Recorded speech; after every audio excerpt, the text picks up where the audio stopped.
Ang Titan Ultra ngayon ay isa na doon sa mga teams na desperadong manalo pagkatapos sumadsad sa isang malaking pagkatalo. At ngayon daw ay ready na sila na makipag-usap dito sa Magnolia Hotshots at i-offer na nila itong kanilang first round draft pick.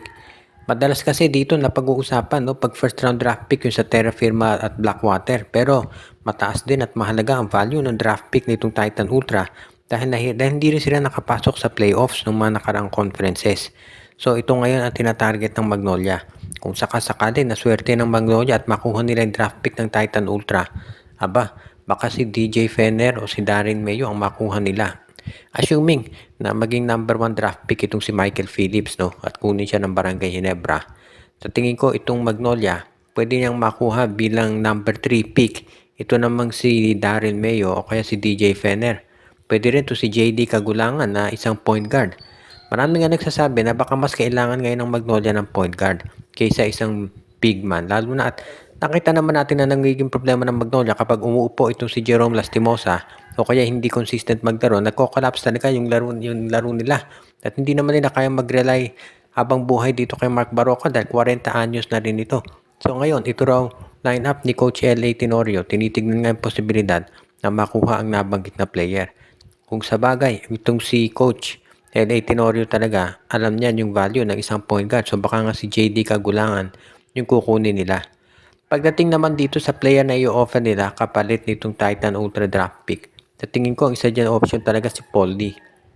Hindi naman siguro sekreto na sa fans ng Magnolia na ito si Paul Lee ay napadalas napapabalita sa trading block, so hindi na ako magugulat talaga kung yan na ang maging direksyon. Matitrade nga itong si Paul Lee, sa tingin ko okay na rin ito para dito sa Magnolia, lalo na at magiging mas maganda na yung kalalabasan nito. Ang isang team ngayon na medyo hindi napapansin ng karamihan na maganda nilalaro ay itong Meralco Bolts. Itong Meralco Bolts, okay yung performance nila, maganda yung lugar nila sa team standings. At ang balita daw ngayon ay baka kakausapin naman nila itong Phoenix Jewel Masters o di kaya Reynolds and Elasto Painters. Interesado daw ang Meralco Bolts na makukuha ng isa pang big man. At baka daw itong si Raymond Almasan na i-trade nila para kay Keith Datu.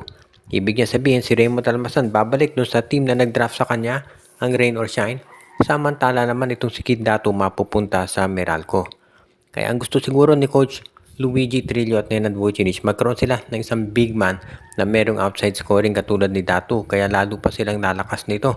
At yan ang dahilan kung ba't maraming naniniwala na itong Rain or Shine Elasto Painters magiging isa talaga yan dito sa mga matinding team sa PBA kung makuha nila si Almasan. Dahil magkakaroon naman sila ng inside presence. At itong si Almasan siyempre, pamilya na yan dito sa laro ni Coach Yeng Giao.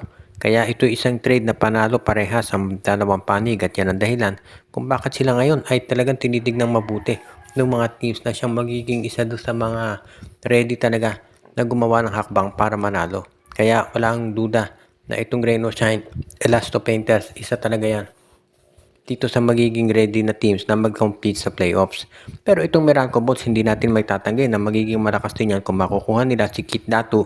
Dahil si Kit Datu naman, alam natin mahusay na player yan. Pero siyang injury ngayon, Pero kapag yan ay nakarecover na sa injury, magiging mas maganda ang lalaroin nito at sigurado na makakatulong to dito sa kagustuhan ng Reynolds and Elasto Painters o ng Meralco Bolts na makapasok na dito sa championship.